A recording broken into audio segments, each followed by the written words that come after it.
Welcome to Differentiated Understanding. What do I mean by this? Well, in a world where there is no longer a massive barrier for obtaining information, diverse knowledge and perspectives are no longer rare. What makes an insight or a way of doing things unique is differentiated understanding. Piecing together scattered information, parsing through noise and clouds, and then succinctly coming up with your own understanding of the situation, event, business, or person. That is what is truly valuable. Every episode, we bring in a special guest to talk about their unique take on a critical matter, phenomenon, or business trend. But most importantly, someone who will offer thoughtful thinking. Hello, I'm your host, Grace Chow, and joining me today is Jasmine Sun. Jasmine is an independent writer and podcaster covering AI in Silicon Valley. She writes at jasmine.news and has also been published in the Wall Street Journal, Business Insider, and the San Francisco Standard. Previously, she led the core product team at Substack or worked on AI policy for Schmidt Futures and Mozilla. It was so lovely seeing you in Hong Kong a few weeks ago, Jasmine, especially right before you went on your big trip up in mainland China. So I can't really wait to get into that trip with you and your latest reflection piece titled America Against China Against America. But before we get into that, I would love to learn more about you. I feel like there's so many people who follow your work now. You cover everything from AI to, tech culture to now dabbling a little bit of China as well. So why don't we start with that, Jasmine? What led you to write about AI and tech on Substack? Who are you and what do you do? Thank you for the introduction. Yeah, it was so fun to get to see you in Hong Kong. I think it's like always special when you know someone's work over the internet and you admire it and then you actually get to meet in real life all across the ocean. So that was great. Yeah, so I am currently an independent writer, like you said. I mostly cover technology from relatively more of a cultural perspective. And these days, that's a lot of AI stuff, like you mentioned.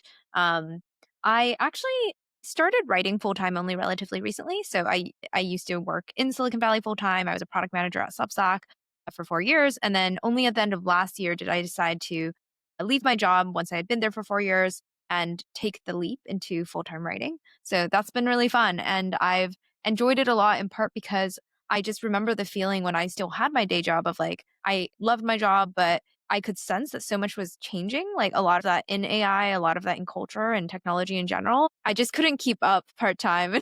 Like I think I need all of my hours in a week to actually stay abreast of like what's going on. Yeah, so I sort of took the leap, and now I'm mostly just Substack and I freelance, and I'm trying to make that work out too. Awesome. Tell us about how you got involved with Substack actually, because like you were one of the earliest employers, and I think it's really just blown up in the last 2 years, especially in more in mainstream area. So yeah, tell us about that. Yeah, so it's actually been really fun to see. I was reflecting on this with a friend last night because I think I started my Substack personal, which was a tiny, tiny blog. Like nobody, I was just literally blogging for like myself and like 10 of my friends.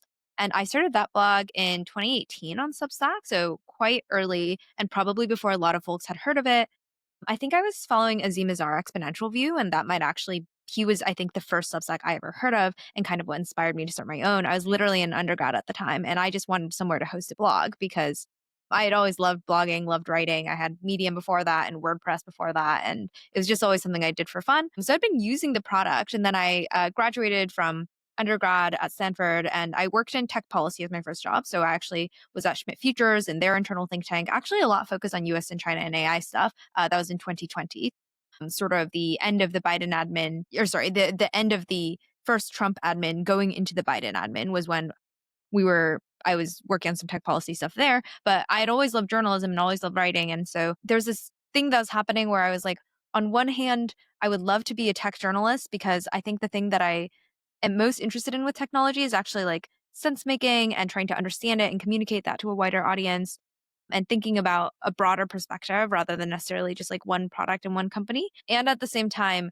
it was a very bad time to be a journalist in 2020. It was COVID. So there are tons of layoffs and the industry was frozen. Everyone knew that business models were dead. Pivot to video didn't work out. No one really knew what the next big model was going to be. And so it was just kind of a bleak time to try to be like a junior staff writer anywhere. And as I was just studying the landscape, I guess, of media, I was like, well, I think Substack might be doing something interesting because at that time they had like Bill Bishop, they had Azim, they had like a few people who were like starting to, I guess, like really build a name and a business for themselves that seemed quite successful. And it was a real business model. People were being really creative with it. And also it sort of combined my interests and like, I want to work at a startup and I want to like get experience actually working on product because I think that will make me a smarter tech analyst if I also have experience on the product side of things. And I really care about the future of the media. And so I joined at the beginning of 2021 and worked there until the end of 2024. So about 4 years. It was like 25-ish people when I joined. It was about 100 and some when I left, but like the user base had like exploded during that period of time. Like now my friends know what Substack is when I tell them, even strangers know what Substack is usually when I tell them, which is like really cool to feel. And there's notes and there's video and there's podcasting. And, like when I joined, it was literally just like you can send emails with text in them. And so it's very cool that like it's a whole ecosystem now. And in a way, what it feels like for me is that I joined because I kind of like wanted to try to help fix the media ecosystem. And I was fortunate to like join a group of people who had a really good vision for what that looked like. And obviously Substack didn't fix the media ecosystem, but in many ways it has already succeeded in like building, like showing that you can actually blog full time and make a living doing that. You can be independent, you can have a subscription model, you can do all of these things.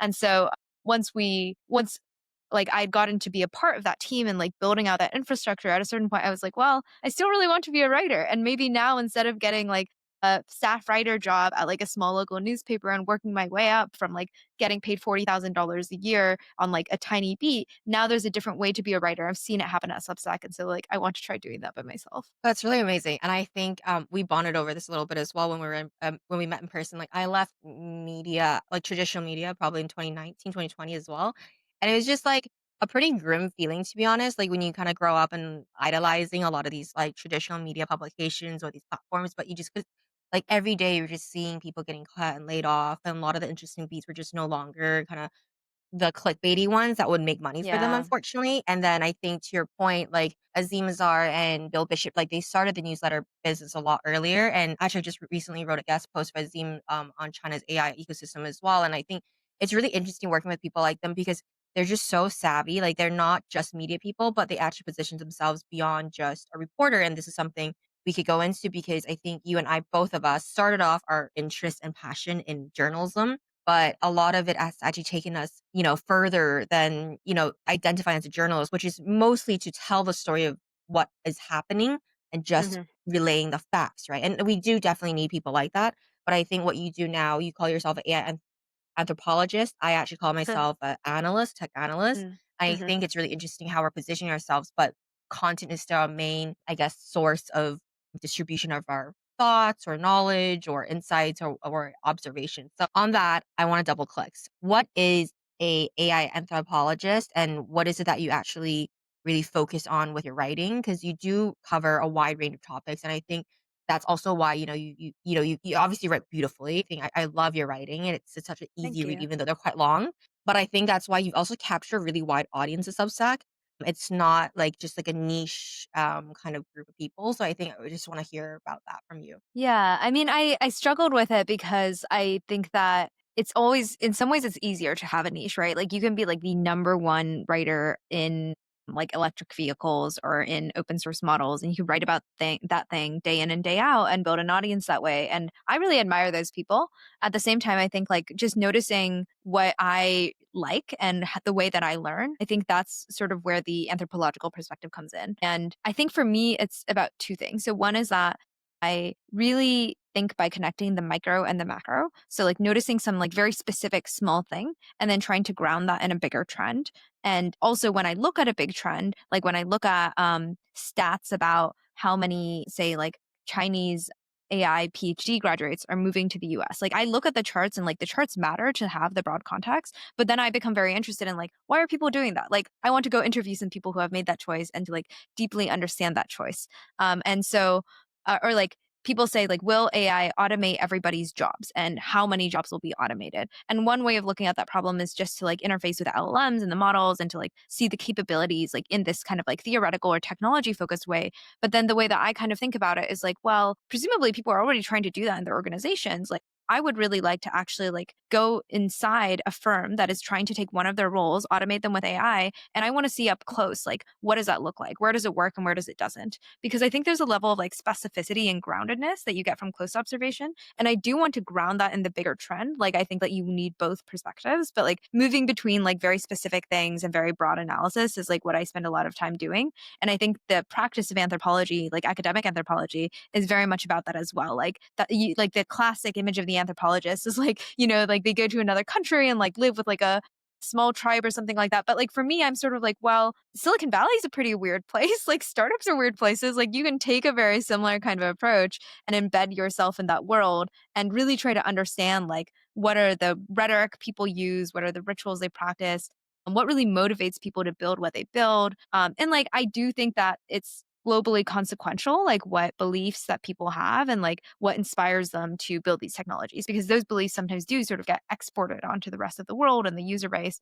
And so like I just really enjoy trying to understand that from like a cultural perspective and from this like very specific perspective, in addition to taking sort of like the broad lens of analysis. Yeah, I think on that, let's zoom in on your recent trip, right? You just got back to Silicon Valley from China. You did a big, I think it was like a 10-day, 15-day trip, right? And you wrote this beautiful piece called America Against China Against America. I say beautiful because it's like you said, it's really not just a story about tech development or tech innovation or, the economy, which a lot of people write about, including myself even. But actually you weaved in your personal life and your personal family story into this. And I thought that was really well done. Just wanna kinda zoom in on that, like, what was your biggest takeaway from that trip? How did it inspire you to write this piece? And then I think, I would love to hear about your takeaways on each of the cities as well that you visited. Yeah. Yeah, it was like a really fun both like trip to go on and piece to write. I can give a bit of context. So basically what happened was, for me, I'm an ABC. So I was born in the United States around Seattle, but my parents are immigrants. So my parents were born in Shanghai and most of their family still lives in Shanghai. And so I grew up here, but I grew up sort of going back to China, mostly to Shanghai, like every 2 to 3 years, mostly just to visit family. And one thing that's happened since I like went to college, like started having a job and started being able to take more trips by myself as I sort of became more interested in China, not as just like, oh, this is like where my family lives, so I should just go back and hang out with them, but also to understand Chinese culture, to understand the political system, to understand like what's going on in tech. And so it sort of like started to intersect and I started trying to go more intentionally and spend time both connecting, of course, with my extended family, but also trying to understand the broader ecosystem of like, for me, I'm really interested in technology. So I really wanted to know what was going on in Chinese technology. And basically, me and five of my friends who were also quite interested in the Chinese tech scene decided this year to take it was a week and a half trip, sort of going between Hong Kong, Shenzhen, Hangzhou, Yuyao, Zhejiang, and then Shanghai to sort of meet with different. Sorry about the noise. Meet with different tech founders and technologists and researchers and engineers, and just understand what's going on.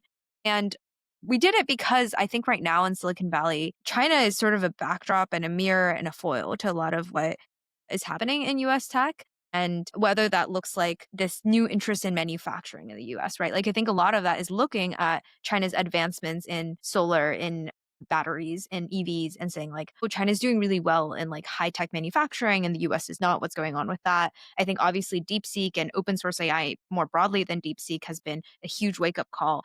But I think at the same time, I noticed that while Silicon Valley has become very interested in Chinese technologies, oh, of course, like TikTok, et cetera, as well, and sort of recognizing its strength, not that many people are actually going and seeing it for themselves. And that results in a lot of generalizations that I'm not actually, sure are always true. And so I also kind of felt like it would just give me personally a more nuanced perspective. And that was a lot of what motivated me and my friends to go. In terms of our takeaways, there's so many. It was like really, really, there's a lot to that I thought about. I think for me personally, the thing that I thought the most about that a lot of my piece ended up centering on was like talent flows, actually. So, really thinking about like an economy is made out of people, like technology is made of people who have technical skills. And when do people choose to migrate between one country and another? And like, what are the implications there for tech development? And I think this is partly because I have some personal connection to it. Like, my grandmother was born in Indonesia. She's Chinese Indonesian. But then she actually, in the, I believe, 1940s, ended up moving from Indonesia to Fujian province. And that was because the PRC had just been founded and they were calling back overseas Chinese mostly to study science and engineering to help like build the new China, right? And so in that case, it was like the PRC was trying to bring overseas technical talent and young ambitious talent to the country and nurture them. And so my grandmother ultimately became a math professor and that was her career. Then when her daughter, my mom grew up in Shanghai. She went to Fudan for university. She also studied math and computer science. But at that point in time, it was the 1980s. And Deng Xiaoping was saying, like, the thing to do right now where China is more global, we want to be connected. And so you guys should actually go abroad and learn. The top students should learn from other countries, learn from the West, go do master's programs abroad. So my mom and my dad went from Fudan to Duluth, Minnesota in the US, did a master's program in CS and math. And then that sort of, it was at that point in time, the US was just so much more advanced. technology was more advanced, the cities were better, they were wealthier, and it was like very clear that that was a place to go. And then now it's sort of like, I wouldn't say it's flipped again, but like the dynamic has changed where it's really interesting. For the first time on this trip, I met many Chinese technologists who had studied in the US, and many of them even worked in Silicon Valley companies in the Bay Area. And then they still decided to go and move back to China and to build businesses there. And that it was sort of a realization that it is no longer the obvious choice that the US is the best place to be if you are an ambitious technologist. I can notice that, like, in even like my own friends here, like it's really stressful to navigate visa situations and changing immigration politics and all of this. Also, there's also a lot of suspicion right now of like Chinese nationals who are working in AI, which is something I've covered in the past. But like I think the lens of like just trying to deeply understand like what both like what motivates talent who could be bicultural, who could choose to live in either country, like what makes one place a better place to both build a life as well as to build business or to build technology, and then what does that imply for like the future of the, I guess, technical innovation. Because like a lot of Americans in tech, like I very much worry as an American that if global talent no longer wants to work in the US, like we're not going to be able to make as many scientific and technical advancements because so many of the companies, so much of the research is done by like immigrants coming from around the world. I like absolutely love that you share this story, and I wish we talked about it in person when we met. But it just feels like I completely echo that. I'm a couple years older, but I think have a very very similar upbringing. And my parents were sent to Canada, essentially, also part of that like go abroad, like study Hmm. abroad, and like it was like they were kind of like a more top business how at that point to set up businesses in the West, also on the West Coast in Vancouver. Commuting back and forth between Seattle and Vancouver a lot. Similar to you, my grandparents, again, very privileged in that generation that they went to university and also studied medicine and science. So that whole generation, they were like engineer professors and doctors, and they did really genuinely believe staying in China versus actually having the option at that time to go to the US. Actually, a lot of their Mm, families did leave. Was a better option because they thought like China's gonna be on like a upward trajectory. But it's really interesting to look back and because actually everyone was essentially living in poverty, but they still had that kind of faith in it at that time. And mm-hmm. that brings me back to like kind of my own personal experience and how I relate to what you were saying is like, so I spent like majority of my life in the West. I did my education in Canada, I did my education in the US. And then my father was so adamant about pushing me to go to China for an exchange program. Like when you go through kind of like assimilation and go through like growing up in the West, you don't really identify that Chinese except for the fact that like you have a family in China. So I really reluctant to go at first in university. And I remember I had like my whole German study abroad thing set up. And I was like, I'm going to go to Germany. I'm going to learn German. I was taking German in school. My dad was like, I'm not going to pay for you to frolic with German boys. And he was just like, "You better go learn Chinese first before you learn German." And I just thought he was so close-minded and backward thinking at that time, and we actually had a lot of arguments around this. But now looking back, it was just such an eye-opening experience and it completely changed my life because what happened was I went to Tsinghua, which is 2012. And I met people around the world. Like they were like Dutch people, Spanish, Australian, Americans, and everyone were like they were trying to learn Chinese, the language, and they're trying to learn about the culture. And that was also peak like China being very open and it was such Yeah. a good, vibrant environment. I think it was post like '08 Olympics, right? Hmm. There were so many like diplomats, journalists, intellects, authors, artists in Beijing. It was a great place, and I think after that, it completely changed my mind. I was like, wow, if they're learning Chinese, I should be learning Chinese, and I should learn about China. And Hmm. like you said, I started like kind of intertwining my personal life and my professional pursuits then and there. And then, 10 years, well, 13 years later now, I live in Hong Kong. I've been moving around between Beijing, Shanghai, Hong Kong, Singapore for the last decade. And I think to your point on the talent flow, it's something I also talk to people about. I think when I first moved out here in Asia, a lot of friends back home were like, oh my God, like, what's your lifestyle like? There's a lot of like over stereotypical generalization of Yeah. even what life is. And I'm like, dude, I actually have like a really normal life. I love my life. I actually get to be both, like, I get to be both Canadian and Chinese, and people actually recognize that because there's so many of us, essentially, like, the 8 whatever BBCs now in these big major metropolitans, and people really understand you can straddle the 2 cultures and be bilingual and, have that identity.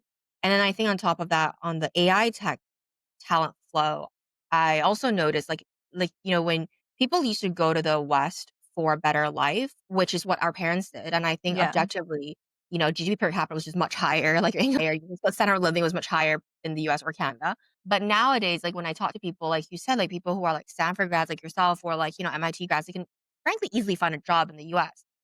While I wanna go back to Shanghai or Hong Kong or Beijing because it's my culture, it's my identity, it's my language, so that's a huge aspect of it that people actually now recognize that, and the other part of it is, like, the standard of life is essentially the same or if not even higher in some places because things are somewhat still cheaper, but you can still Mhm. access quality food, quality education, quality housing, right? And I think that really changes things. So I really enjoyed your piece. I thought it was really nuanced and it really reflected on like like the average talent, average person's really real mentality instead of just like overgeneralizing a high level geopolitical kind of narrative. Yeah. Yeah. So sorry, I went on a rant just because I got really touched by your story and I No, want to share I mine thought as that was well. no, We've I'm never really talked glad about that it. you shared that because I think that that's actually one of the things I really enjoyed about writing the piece because it was like meaningful for me to write because I was sort of connecting my, like you said, my like professional intellectual interests with thinking about my family story and then getting to meet other people and hear their stories and like how they thought about this decision for themselves, for their children. Like it's just like the place that you build a life in is like one of the most consequential and personal things that you can imagine, right? And so, and I think for people who there is now this group of people who sort of like have access to both countries and cultures, which in itself is a privilege, right? Like many people cannot make that choice. But I don't know. I think that it's an interesting sort of entry point for thinking about the bigger issues. And that's also kind of what I mean by the anthropological stuff is like, how can you understand talent flows if you only look at the charts of how many people are going or like how many papers are being published? Like those are obviously inputs, but like you said, like I think things concerns around lifestyle, around culture, around like even just like quality of life stuff like that showed up so much in my conversations with folks. And so yeah, it's just taking a little bit of a more human lens on like, okay, let's actually talk to the when we talk about talent flows, let's actually talk to the people. Like, how are they thinking about this? Yeah, and I think on that, let's kind of talk about the cities you visited. Mhm. Shenzhen, Hangzhou, have really gotten a lot of attention in the West recently after the DeepSeek moment per se. But if you follow China's tech scene, you know that these cities have been vibrant in the tech sector for a very long time. And for context, like there's six dragons of AI startups in Hangzhou. Alibaba, Alipay, NetEase, these mega tech behemoths, they're all based out in Hangzhou. It's like always been known kind of as a big tech hub, but also a massive consumer hub because of all the supporting roles around Alibaba. It's historically a big center for like merchant and trade, for art and culture. Shenzhen, on the other hand, actually was like essentially man-made. It was like the center for entering, exiting China. It was like the bridge between mainland and Hong Kong. It was seen as like a pilot trial zone for like capitalism. And, it's really played a really, really major role in China's economic rise. And I think we can talk a little bit about that. Like, what was your feeling? Or on the ground? Like, what's the vibe?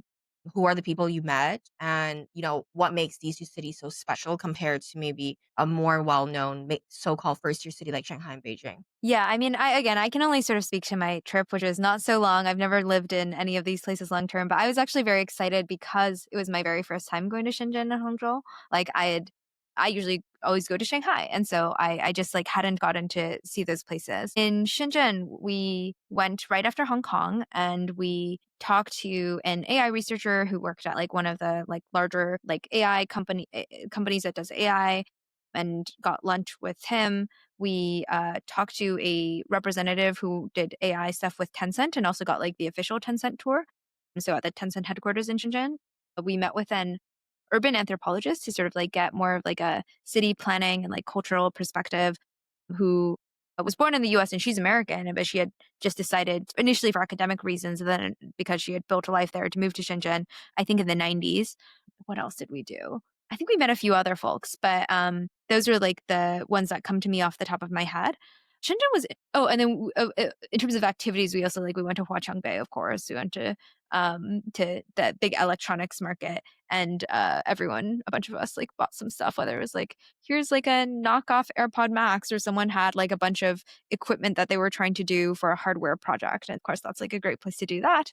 went to some of like the urban villages. Yeah, so that was really cool. I mean, Shenzhen is interesting because you can really tell that it is new, right? Like when you are there, it feels man-made. I don't think that for me personally, like I could live there that easily because for me, I really like walkability, for example. And it's just like, it is not a walkable place. Like the roads are so big, the buildings are like big and far apart. And we're always like taking like really long DD rides, like anywhere we have to go. And so there's a way in which it just like feels really big. But I really, those meetings that we had, like with the folks working in AI at Tencent and the other place, they were really memorable and they're really interesting. I think the thing that I mainly felt was I was just like, wow, like people are really energized right now. And people in Chinese AI, and I continue to feel this when we went to, for example, Shanghai. I met some consumer AI founders in Shanghai. But the way that, for example, Western US policies like tariffs or export controls actually really motivate people to build in a domestic AI ecosystem. And like you can kind of like sense the spirit or like the motivation that comes from that. Like that, of course, like came up. There are also ways in which I think that felt that there was similarities between the U.S. and Chinese tech culture. The AI researcher we met was like on Twitter nonstop, like American English language AI Twitter, like all the time, and we talked so much about Twitter. It's like, oh, you can like go across the ocean and like see the same algorithm, and so I thought that was very funny as well. Overall, like I think it was a very good entry point. It was a place that like you said, was sort of built to test run capitalism. And just like the idea at least to me as an American, the idea that like you can just decide 50 years ago to take a swamp and be like, we're just going to build a city from scratch here. And we're going to have actually a quite different like political approach, like the hukou system. We're actually going to give out a lot of hukous, so to encourage people to move here, and we're going to liberalize a little bit of the economic policies and have some slightly more labor rights laws, and just like try all this new stuff, and to actually like see that succeed, and to go into this giant thriving city with like nice malls and like big tech companies, and like I think just that in itself feels quite impressive and interesting to me, like to know that it is possible to succeed in doing that and to see it happen. I think I do wish we got to see some more maybe like robotics things. I think we had a meeting with a robotics company that unfortunately for various reasons got canceled, and so I didn't get to see as much of the hardware that as I was excited about. But yeah, that was my time in Shenzhen. And then Hangzhou, I'm going to be so honest with you. We loved it, but we did not do any, we actually like didn't do any tech stuff. We went and we were like, the lake is so beautiful and just like decided to be tourists and walk around Westlake and go to the temples and like drink tea and just like luxuriate in Hangzhou. Cause as you mentioned, there's so much history there and it's a very like literary poetic place as well. Like it's not just about like the tech stuff is relatively new. So we didn't really do that much technology related stuff there. We just kind of enjoyed Hangzhou as a city before going to Yuyao, which is where we went to this like materials factory afterwards. Yeah, I think Shenzhen and Hangzhou are just so sprawling. I spent like half a year or a bit longer in Hangzhou during COVID Mm. lockdown. Basically, I was supposed to go for like a 2 week work trip, but then 2 weeks, 2 weeks plus 2 weeks of quarantine, so 4 weeks, and then ended up just being there for like 8, 9 months or even around then. And then it's just like such a big city, and like you said, like these cities actually from one area to another, you have to take these like half an hour, 40 minute like car rides, and like it's so crazy because they're all so new. Like it feels like things are lived in, and then it's just like land, like just empty land or like fields of nothing, and then another area. And they call them like science parks or like tech parks. Yeah. And Yeah. usually Yeah. they have like kind of like a flagship company with a product headquarter there, like, either like Alibaba's unit, like kind of taking over like a whole region of the offices, and then some startups trying to like kind of lean on that or leverage their resources, or then, you have another area with like a few tech companies. I'm just like kind of cluttered, right? It's really interesting. It just feels so different from what you would see in the West. Like it's so much of it's not organic growth in that sense. And I think that's something we can talk about as well. Like Actually, it's yeah, sorry. One tangent really quick is that I remember as I was catching up with Dan Wong after my trip because I mean, he just did his book that everyone's read, great book, highly recommend it. But he actually was like, Shenzhen is just like Silicon Valley, because not Silicon Valley as in San Francisco, which is like an old city with a lot of organic growth and history. He was like, Shenzhen is like the rest of the Bay Area. Like it's like being in Cupertino or like Mountain View, because there are just these like random, it's so much land because it's California and there's these big highways and it like takes forever to get somewhere. And then there's literally an industrial park and it's just a bunch of office buildings where like everyone works and maybe some residential housing where the office workers live. And then there's more land and then like another industrial park. And there's not that much in between. There's not that much like culture, frankly, like going on. But I thought about this a lot. I was like, I think this is correct. Like even in the early days in, I don't know if it was the 50s or 60s, but like Stanford was founded in the 19th century. But then Stanford Research Park, which is where all the semiconductor factories, semiconductor companies were in the US, was created in like the 50s or 60s or something in this like research park right next to the university, so that like Stanford professors would go between there and the semi fab or the semi companies, and then like I think like there's like a DoD office nearby, and they would literally just like sort of like circle these like office parks. So I think actually the US like a longer time ago was doing a few similar things. But sorry. No, that's really interesting, actually. I think now that you put it that way, I can totally see that because when I was there, I would just feel like, okay, I'm like visiting one campus of Hmm. Alibaba, and then the next thing is like, I know I have to go to a meeting and it's like an hour and a half drive out. I was like, oh my God, So why are far. these like, why are the offices of the same company so far away? But actually, in between, it just feels kind of like a barren land, like you said. I think they're trying to fix that up a little bit. And I mentioned it to you before you guys went to Hangzhou. Just like there's a lot of new art areas, and Hangzhou's now become like a really hip city as well. Well, just become, but because of all the D2C hype, like, a couple years ago, and there was a lot of, like, private money going into those DTC brands. There's so much, like, influencer vibey setup Mm-hmm. things, like, a lot of really pretty, like, Yeah. libraries and parks being built, so that's kinda its own thing. Anyway, we're going back on a tangent.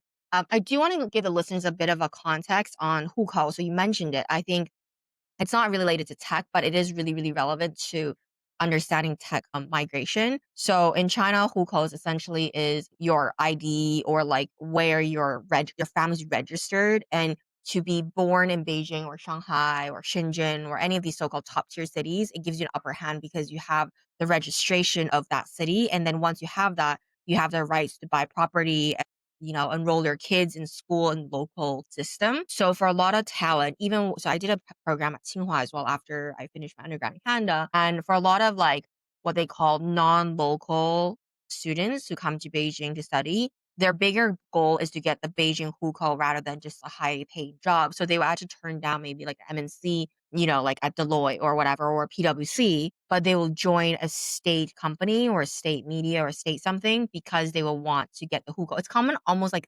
domestic immigration. If you work there and pay taxes in that province or city for 5 years, you get that city local hukou.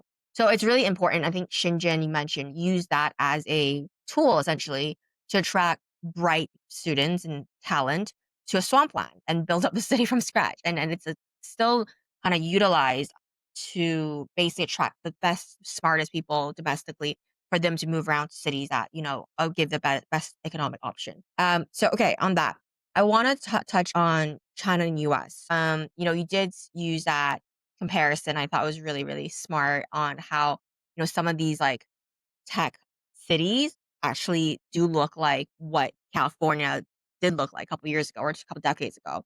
But if you really take a step back and look at the culture and the sentiment around AI and tech, do you see similarities or do you see a lot of contrast? A lot of people talk about tech optimism, tech doomism, driving the different areas. And you mentioned there's so much energy coming out of China. Do you see that in the Bay Area right now, or how do you compare that? Yeah, it's really interesting. I think like sometimes one of the takeaways that I had is that I think sometimes when Americans imagine China and Chinese people and Chinese technologists, there's maybe an assumption that people are like very, I guess, like ideological or something, because it's like, oh, like China is authoritarian and has a single party state, and that might mean that like people are motivated by like these beliefs to like build technology that will, like have a certain politics to them. Whereas like at least my experience of like the Chinese technologists I talked to seemed quite practical and actually not very ideological about their what they were doing. Like it seemed like most people's main goal was like I want to build a really good, really successful piece of technology and like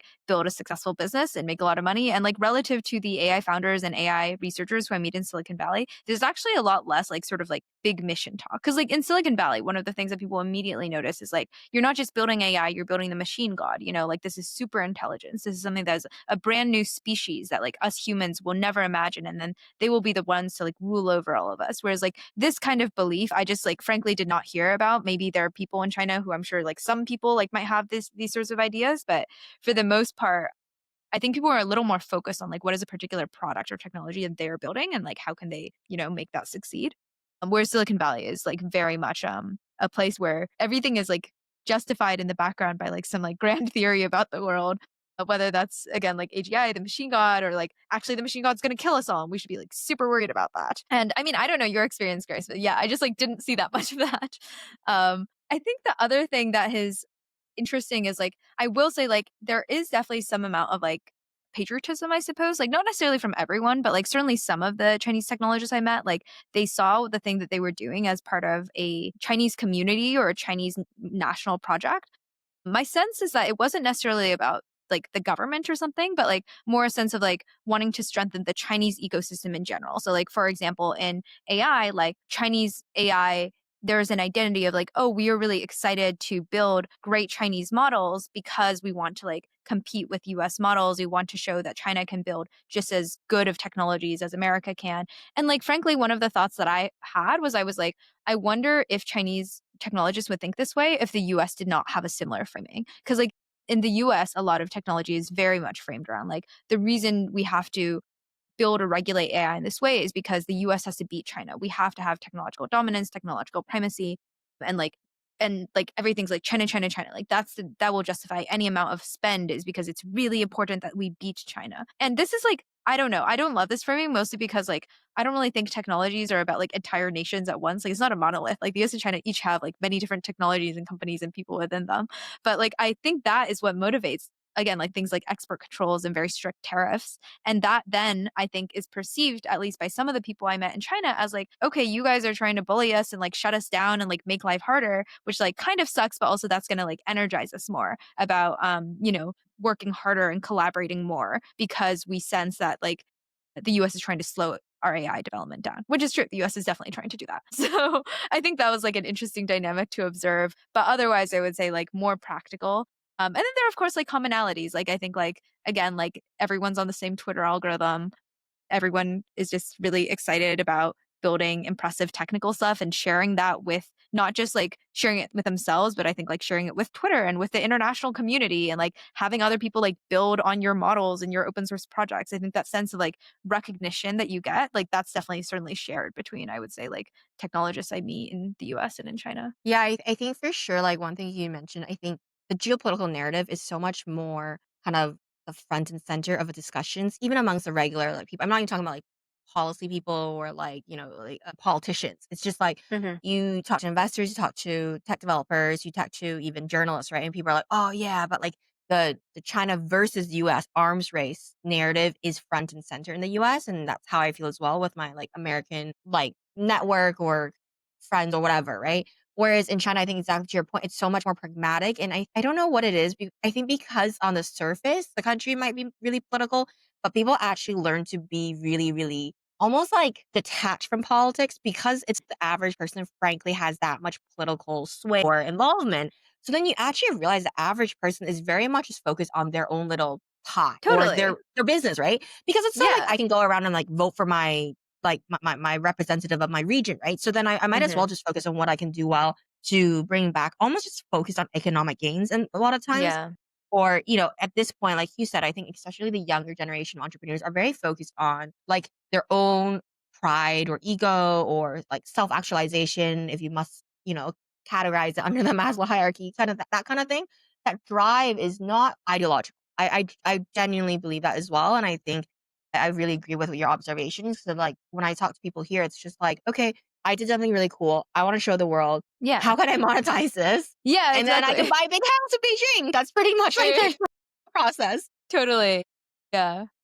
So I think that's really interesting. And I think on the tech doomism and optimism side of things, I think again to your point, like on the policy safety, AI policy, AI safety side of things, there's obviously efforts done by both sides, regulators and like AI safety community. But in general, I also feel like in China, people are less wary, at least on the Mm-hmm. average mass consumer level, because Yeah. I don't know if it's just, I wouldn't say it's lack of understanding. I think it's just because in the last 3 decades, technology propelled people's economic Mm. prosperity so much, like, in the sense that, if you used to live in a 3rd, 4th tier city in China, like, or a small rural area, you had 0 access to anything, high end, essentially. You can't buy certain food, you can't access certain products, you couldn't, get information outside, and technology allow them to actually just obtain everything that you can in Shanghai if you lived in Shanghai. And I think Mm-hmm. in general, people have this, like, belief that technology will get us to a better place. And then on your point on the whole AGI machine and this like godlike AI mission thing, I actually never really heard people talk about it in China. I think the Moonshot founder is the only guy that even talked about how their goal is like, reaching the moon and they have this AGI mission. In general, the AI community in China doesn't talk about AGI as much as how it is being talked about in the AI community, I think, in the West. So it's really interesting. I'm glad that we Yeah. had the same observations. That means I'm not completely off. No, I'm happy to hear the same because actually, like, I think that point you made about the ideology, like, that was my hypothesis as well. Was that like, like I even just thinking of my parents or that a lot of the Chinese people I know, it's like, well, speaking up about your own political opinions usually doesn't get you in a very good situation, right? Like, you don't really want to be the one who's like advertising your own politics all the time. Like, it's unless you are actually like your goal is like join the Chinese political system. But like most normal people who are like doing business or something, like you don't want to have like your own political thing going on. You want to like sort of be like fly under the radar, just like focus on yourself. Like I think, like you said, I think it almost creates an environment where people are more, I guess, like detached. And it's like, why would I worry about that? It's like other people's thing to worry about. Like my job is to like build technology. So it's just very different. Whereas I also wonder if there's like a funding thing going on and where in Silicon Valley, part of why founders in AI and beyond AI tend to be really like big about their ambitions is because the way that fundraising works with VCs and with recruiting it all operates on this like you have to explain your 1000x vision. You have to explain like how you're not just have a lifestyle business, right? And so in order to raise money from venture capital, you have to like fit it into this like really vast sort of totalizing vision. And That actually I wrote about that as well, and I think it's in China, a lot of it is, like, you have to prove your concept before you get your money, and they wanna see the product really hit the ground working first. So, again, the first, like, 0 to 0.5 requires you to really just focus on a product instead of, like, the PR. So, like, and, like, even Chinese culture, there's, like, 枪打出头鸟, right? So it means, like, your head sticks out first as a bird, you get, like, shot first. It's like, you don't wanna be the person who, like, really sticks out. You wanna kinda lay low, and then until you prove yourself. And then in the right. West, I think, you and I, we grew up in the West, and it's like a really different concept. Like, it's not like pure PR, but you definitely like talk the talk more and start with your narrative. You start with selling yourself and you sell the vision first before you really kind of, well, you get that and get to prove yourself. I'm not saying the product's not good. It's just like, it's a different mindset and seen in everyday communication. And when I first moved to Asia, I'm naturally extroverted, but I think it really irritated people that I was just like talking so much. And I'm just like so loud and like, boisterous. And Yeah. I think, but in the West, it's kind of like, I think it's applauded, right? It's like, oh, you're taking initiative. You're so ambitious. You're not scared of voicing your voice. I remember like my advisor pulled me aside, be like, Grace, not every like female feels so comfortable voicing her opinions. I was like, I don't know what to say about that. That's really awkward. But like in China, people really just operate differently. And I did learn to, kind of even present myself a bit differently when I'm like Chinese counterparts and business people, right? So I think that comes in the culture aspect as well. Yeah. Yeah, VC is the total opposite, right? Like the whole thing is like your first check, you can have a 15-minute conversation with a VC and they might like if they like you enough, they will give you a seed check of like $1 million, like without any product. Like you don't even have a prototype yet. But if they think like you have a great vision and you have like great drive and great ambition and you like can express that verbally and in your presentation, then like that's where your first check comes. And like you said, like you got to prove yourself later and you got to like you can make money later. But VC allows you to spend a lot of time without making any money and like without really having customers, and they'll like keep feeding you money if your vision is big enough. So it's just like there's a way in which the culture intersects with sort of like the financial world as well that changes. And yeah, the other thing I was gonna say that you said that really was interesting to me was the bit about like doom and techno optimism and things like that. I do think like this is thinking maybe less just about the technologists themselves, but also like the broader like public and the citizenry and how people react to new technology. Whereas like in the US, when you look at the Pew Research surveys of like, do people worry more about AI or are they more excited about it? Like it's very negative. Like the US and the UK as well. I think most Western countries are much more negative on AI than they are positive about it.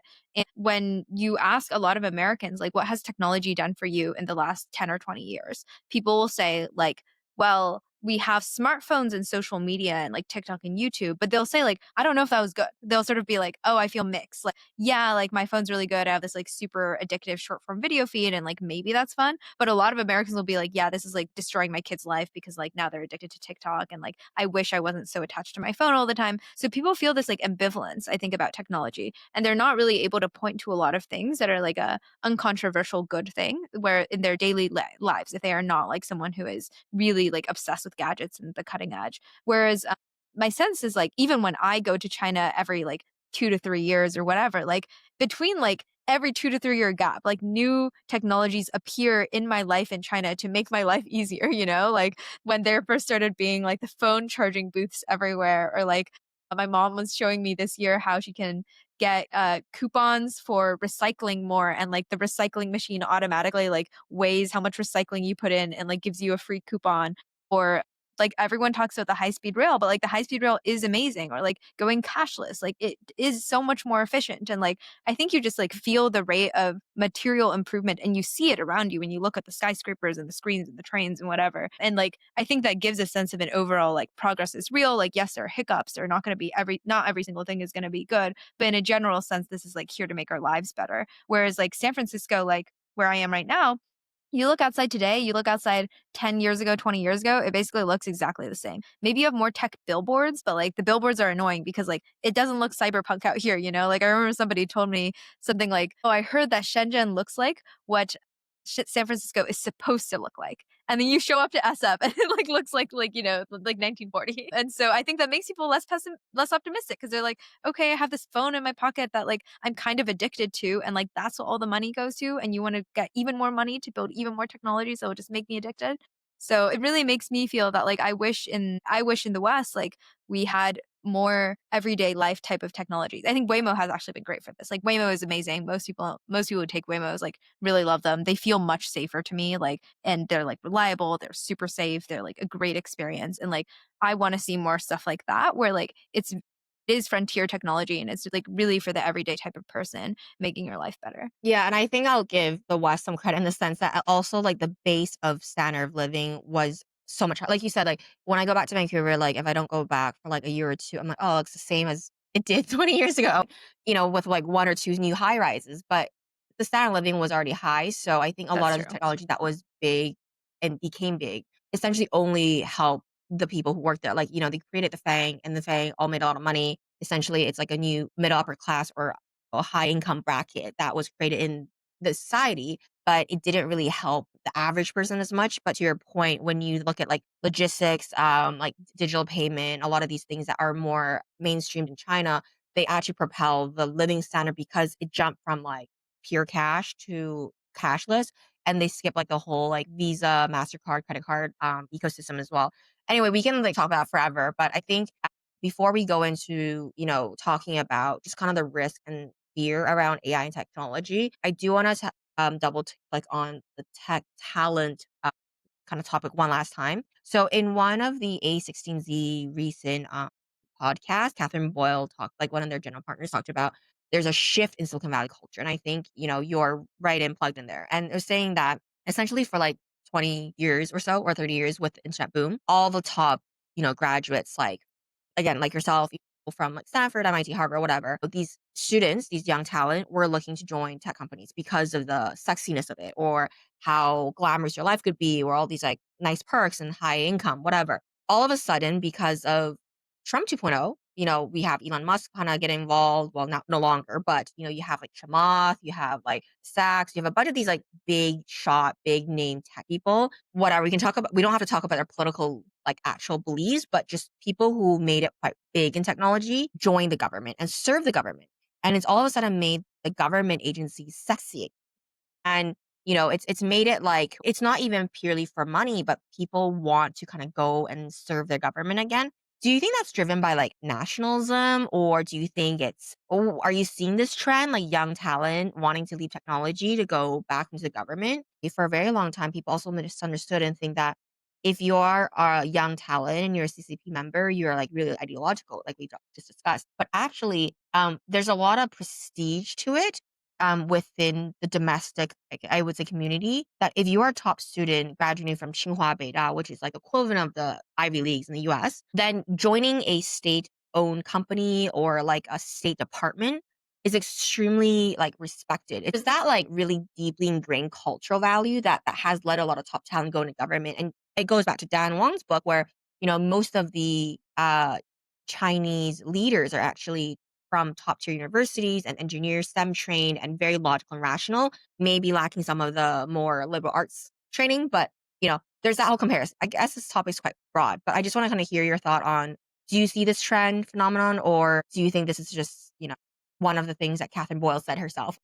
Yeah, I've been thinking about this topic a lot this year, so I'm actually glad you brought it up because I do think one of the biggest changes in Silicon Valley culture that I've observed in the last, I guess, what did I get here? Is 27, like last 8 years, let's call it, has been a different orientation between Silicon Valley and the government because the origins of technology and tech culture were very libertarian, right? So, like in the 90s, it was all of this idea that the reason you have things like the Declaration of the Independence of Cyberspace, the reason that we go to the internet and we create our own communities there is so that we can transcend borders, so that we can escape the law. And so it's almost this like it's this more libertarian attitude of like we can do payments that nobody can track with crypto. We can create communities that are totally different from national borders. And in fact, there's a lot of skepticism of ever really like working with or collaborating with the government because like that's slow and that's old and like we're here to build something radical and new. And I think that that's over the last, 10 years, there's been a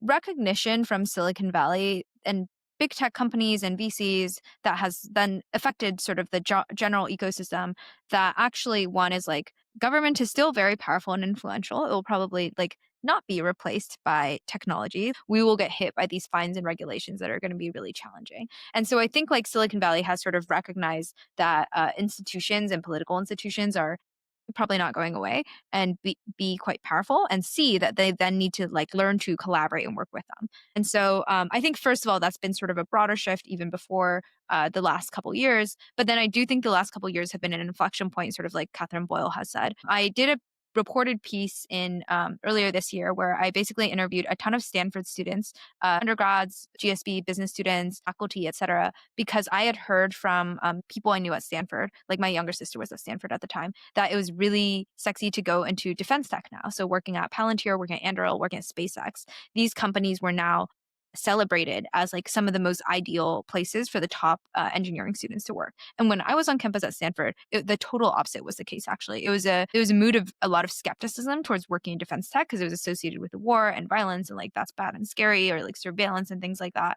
And so it seemed to me like the mood had really shifted. And so I started interviewing students to try to understand why this was the case. And there are a few reasons that I think there's been a resurgence in interest in working at defense tech companies and other companies that sort of are more government related. One is that the geopolitics simply have changed. Like I think the like conflict in Ukraine, I think the sense of a great power competition with China, I think also like Israel Gaza war has actually just like made geopolitics more front and center in people's minds. And Stanford students tend to be quite mission oriented. Again, Silicon Valley people like love a mission. Like people ideally don't want to just make money, but make money doing something that they feel is meaningful and that they feel really good about. And so I think that created a sense of mission and working either with the government or with defense. For some people, that really resonated. There's also the fact that like people like Catherine Boyle, Andreessen Horowitz are creating these theses. A lot of Silicon Valley is just about orienting where the money is, and that's where the opportunity is. Like one thing that I really thought about when I was in China was who makes the market. So like in China, it might be that the government says like,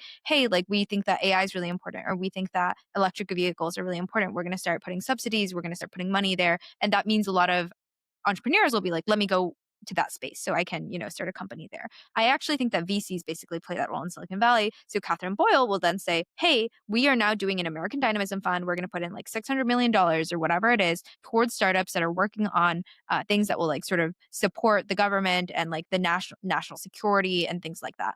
And now that everyone knows, like all of these like 21-year-olds at Stanford know that there is money available from one of the biggest VC firms in the Valley specifically for this thing, then everyone's definitely going to be interested in that because they're like, okay, great. Like this is like what I should do. This is like exciting. This is where I'm going to get funding. And so like, I do think that again, like VCs just play such a big role in like shaping the markets and deciding like where people go. And it's just like these people are quite young. Whatever seems exciting, wherever the money is, wherever their entrepreneur VC heroes are, that's like what people are going to follow as well. And then I think there are other things. Like I think that in the last 6 months, we've seen that Donald Trump is very interested in companies that are willing to work with the government, right? Like I think this is a very different approach from previous US administrations, like, but Trump is pretty clearly like, you got to work with me very closely. You got to say nice things about me or else I'm not going to like let you thrive. And so then therefore tech companies, even that might not want that, are going to be much more cooperative than they otherwise would be. I also think like Palantir and Anduril and SpaceX have just done really well. And like those three companies specifically kind of became the model for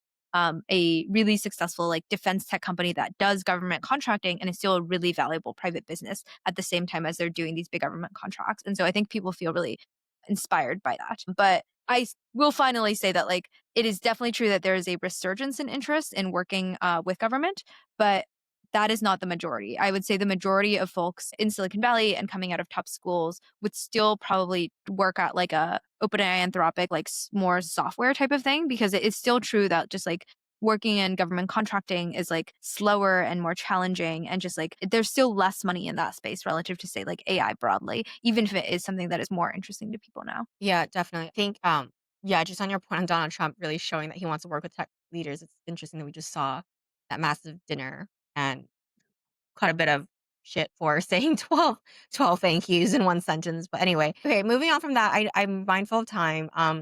But I do want to touch on a few things in terms of the AI culture space. There's a lot of fear around AI psychosis right now. And just like you even mentioned earlier, like, the fear in the West about AI or technology distorting our sense of reality or, causing more mental health and issues for our younger generation. How do you see that right now?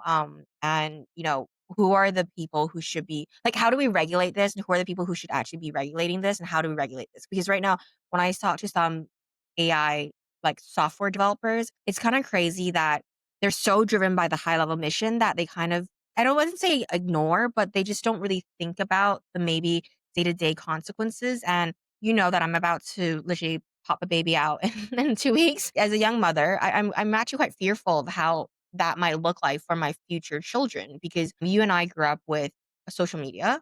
And I think it really did have a certain effect on our mental health as young women at that time. But we were lucky that actually we were already past teenage years, or at least like old enough to at least recognize the stuff were not fruitful for us or positive for us. But I think for the generation that were actually born between 2005 to 2010, they really kind of had to be the guinea pigs of growing up with social media and really living with the most negative consequences there could be. Yeah, I've been thinking about this a lot. I actually, literally, right before this, I was having a conversation with a writer and a friend of mine who actually experienced AI psychosis last year. And so he's basically thinking of writing up an essay on his experience, both going through AI psychosis and also sort of like what advocacy and policies that he feels are necessary based on that reflection.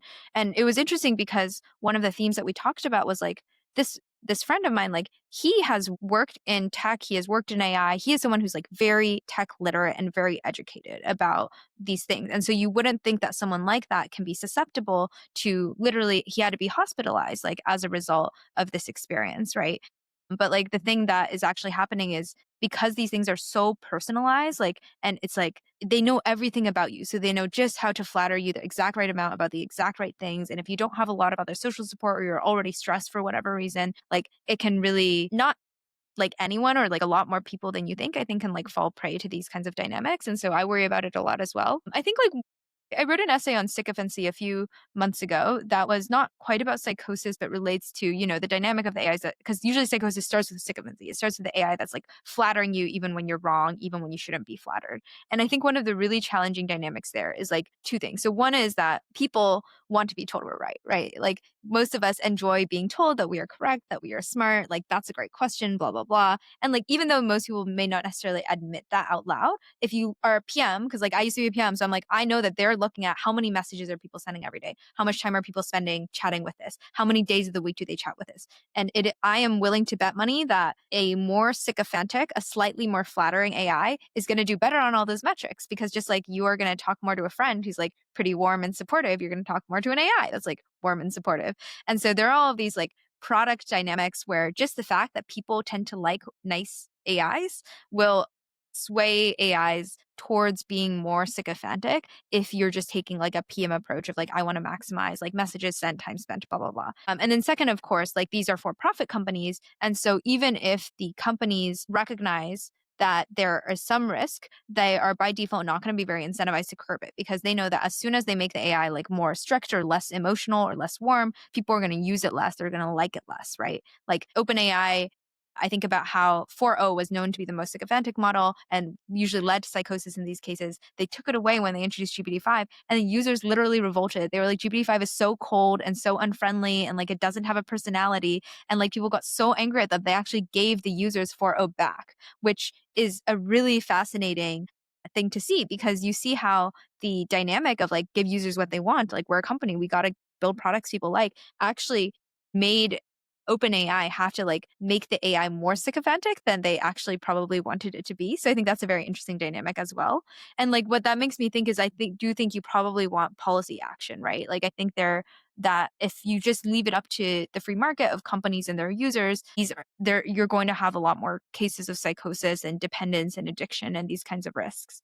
And I'm not like a policymaker, so like I don't know exactly what it is, but like I do think that, for example, like there should probably be guidelines around like if someone brings up suicide, like you can end the conversation and point someone to a suicide hotline. Or like one thing that AI companies have said is that after a certain number of turns, as the conversations get longer, then the AI gets less controllable. So you might be really good with guardrails in the first 20 messages, but once the conversation goes on too long, like maybe the guardrails like start like not working anymore. And my reaction to that is like, if you know that, you should probably stop, like cut off the limits past the conversation length that you feel able to enforce your guardrails. Like it should not be the AI will help you talk about suicide after 30 messages. Like if you know that, you should cut it off at 30 messages, right? And like maybe there should be some policy action to try to enforce that. Or like I think also transparency is a big part of this story as well, because it's a very new technology, right? And every time there's a very new technology, I think actually just understanding the scope of the problem is probably what we need to start with. And like the companies themselves have all of this data about like what are people talking about with the AIs, like how many people are experiencing these things, how many people are having mental health conversations versus just like doing like business stuff, right? And so like I think that there are ways to both like analyze and share that data in privacy preserving ways. So like just looking at the aggregates, of course, not necessarily like sharing specific conversations. And I think if there's a way that, whether through policy or some other sort of action, to motivate OpenAI and Anthropic and the major labs to actually like themselves like collect the data and analyze like how many of our users may be experiencing something like psychosis, like how do you actually measure how sycophantic a model is? Because I know they have evals to measure this, and can they actually like publish those every time they release a model? Can they actually share with external researchers some of this data so that is aggregated, anonymized, but like so you can understand like is it just a couple people who are experiencing this mental health issue, or is it actually very widespread? And so like those are some of the things that I'm starting to think about. Yeah, I sort of do think that there's almost, because American AI safety has been so focused on these more speculative risks of like the AI is going to have its own motivations and it's going to like start assembling resources or lying to like strengthen itself or something like that. There's been less of a focus then on these like very immediate psychological risks, but that are literally like killing people. Like people have committed suicide as a result of AI psychosis. And so I'm happy to see that there's media attention on it now, but like my sense is it will require some policy action, because the incentives otherwise, like people just probably won't do it. Yeah, I definitely think more transparency on that would be really, really, really helpful for people to even understand like what they're getting themselves into when using these technology. And like you're saying, I think a lot of the high level kind of focuses on like, oh, whether they're going to take our jobs and like turn around against us, and instead of Planet of the Apes and be Planet of the Robots. And then even the talks about the environment and energy, and obviously it's extremely important to understand the detrimental effects of just how much power data centers use and how it's affecting the environment. Like our things are so imminent and like so in our face already, where like individuals are losing their lives because of this or being, catfished or like you saw that news. It was really sad actually. This like elderly man, he like got catfished essentially by a robot and thought he was gonna go meet up with her and thought it was like this young, beautiful girl that wanted to like be with him. And then he like passed out and died, unfortunately, on the way getting there. So Gosh. there's no guidelines on this right now, which is really and I don't know what it will mean for the kids. But unfortunately, to your point about like capitalism running like or like money sometimes driving a lot of these behaviors, it's that like the companies themselves were not gonna volunteer this information unless being forced to. And I wish there were more regulations around that on like, immediate issues. Okay, Yeah. so I don't want to end the conversation super, super doomy and like sad because we had such a lovely conversation. I have a few quick questions for you. I think one is, what is the biggest misconception you think the average layman have about AI and technology and the tech development right now? This can be really broad. It could be culture, it could be anything, but I'm not talking about the average Silicon Valley product manager or software Mm. developer. I'm talking about like the average person you think you meet, whether in China or the US. What do Mm. people not really understand that you think should understand? I think overall, I would not underestimate how much that AI will get better. And I think one thing that I think is the wrong way to look at AI is like you look at what it can do right now and you say like, okay, that means that AI is really good at coding and it's really bad at I don't know, like writing prose or accounting or something like that. And like that may very well be true about AI right now, but like to me what that also says is like so many resources have been put into making AI extremely good at coding and also all the people building AI right now they're very familiar with what it looks like to be good at coding. And my personal sense is that like they can point that amount of resources at a range of other problems, whether that is law, whether that is services, whether that is writing, and AI will probably get significantly better on those axes in the future. And so like as we think about like the future of jobs or the economy or whatever, we should basically expect a lot of improvement and not get frozen in a mindset where it's like the things that AI is good at today are the things that AI will be good at forever. So I think like that's one of the things. Like it's just like even just like I know writing, so I think a lot about how good they are at writing. They're definitely like not as good as like good human writers, but from when ChatGPT first came out until now, it is a world of difference. And if you look at it side by side, everyone will be able to see that. But in the moment, I feel like sometimes people just say, "Oh, it's so bad at this." And like that may be true, but you want to look at the rate of improvement. And so like I think like just thinking about the rate of improvement is like something I would recommend folks do. Yeah, definitely. And also, I think more and more focus, we're seeing more and more focus on vertical AI software and development. Okay, so I have another question for you. Given you are one of the first employees, well, actually 25th of Substack, what are some tips for people? Because a lot of our listeners will be on Substack as well, as we were sharing this there. What are some tips or takeaways you have for people who are writing on a newsletter, trying to grow their following, whether they're actually professional writers or thought leaders or whatnot? Yeah. You don't definitely don't have to be a professional writer. That's like one of my favorite things about Substack, right? Is like you can have any expertise, any passion, you can do it on the side. And if you write really well, that can become either a very meaningful hobby or it can become a job. And so, like, that's one of my favorite things. In terms of tips, I think that for me, one of the most valuable things is getting to know and connect with other writers in a meaningful way. Like, obviously, like, do all the things that Substack tells you to, like, turn on recommendations and, like, blah, blah, blah. Like, that stuff definitely works.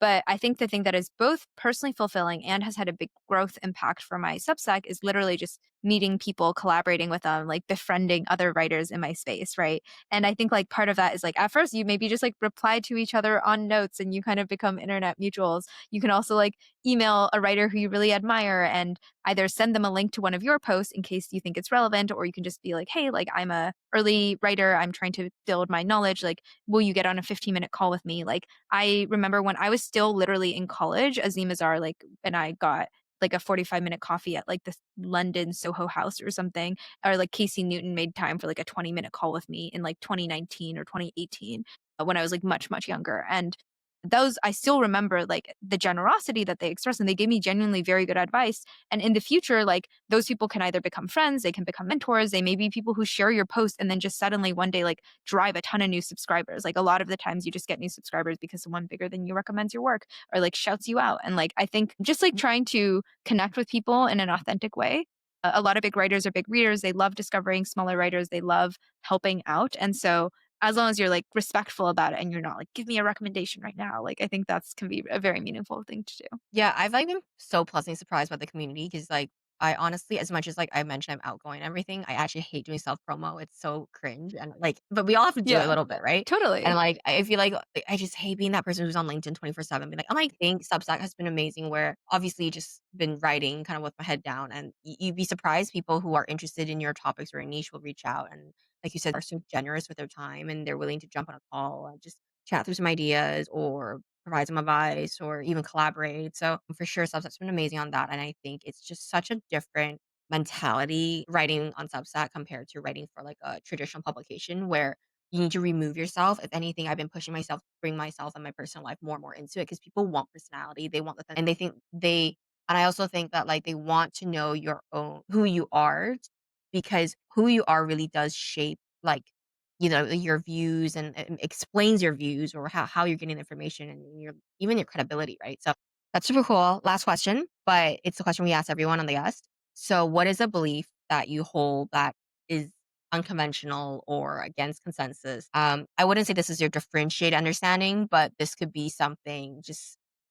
bit maybe different from people around you. It could be anything about your work. It could be something about your personal life. And I sometimes joke, it could be even about you believing the world is flat. Oh, this one's so hard. It's hard because I think that the beliefs that I have that are weird for Silicon Valley are very different, like, than the beliefs that I have that are, like, weird for the world, for example, right? Like, I think it's just, like, the world is so different and oh, man. Yeah, I'm very unprepared for this one. I mean, I think, like, relative to Americans broadly, I really like using AI. I think it's like it makes me and also relative to writers, I would say, like relative to both the American public and relative to like most of my writer peers, like I enjoy using AI. I think it helps me a tremendous amount. I can feel that I am like a faster and actually I would say better writer by using AI. I'm certainly not having it spit out paragraphs for me. Like I don't think that is a good approach based on where the AI currently is at. But like I think a lot of writers would benefit and a lot of people normally would benefit from playing more with LLMs and trying to see how it can teach you new subjects. Like I love like trying to read a book or like a paper that's like a little bit too hard and then just like asking the AI like explain it like I'm really stupid and like this is so helpful for me or like I have all these like shortcuts and tools to like do research in different ways and like help me edit transcripts. And like, I just do really feel sometimes that if people are too scared of using LLMs, they're missing out. Which is again not to say that you want to outsource everything to them. You have to like really deeply recognize where they help and where they don't. But yeah, most writers, Substack journalists, etc., I feel like are very LLM skeptical, and I just like have gotten a ton out of them, and I don't think my writing's any worse for it. I actually kind of hold the same view. I think like equally like a lot of writer or journalist peers are like really skeptical. They're like, "Oh, that like, they're such crappy writers, blah, blah, blah." But I'm like, actually, I don't really use it for the writing bit, but it's more No. sometimes it's like you said, like, transcripts or even when I'm working with different languages with, like, ease of translation, research, like, preliminary research where they can guide you to certain sources. It's actually really, really efficient, especially when you're working on, like, alone on a piece. It's really Yeah. great to kinda get, like, a sense check if you're missing something, if you're, like, not thinking about a topic holistically or, like, 360. And I think actually, I also found it quite useful. Like, I don't spit out paragraphs with it, but like a little grammar check here and there or a little like a typo check is also really good. But cool. Thank you so much, Jasmine. We've actually did a long interview today. I really, really enjoyed our conversation and I felt like I got to know you better as a professional writer, but also just as a friend. I'm really glad you kind of had the time to share with us today with your insights and everything.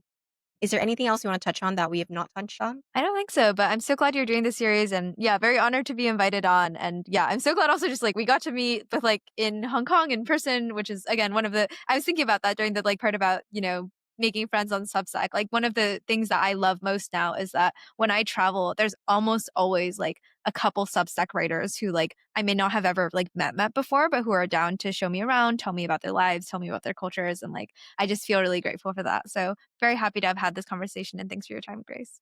If you enjoyed this conversation and found it insightful, please follow and subscribe to Differentiate Understanding on Spotify, YouTube, or wherever you get your podcasts.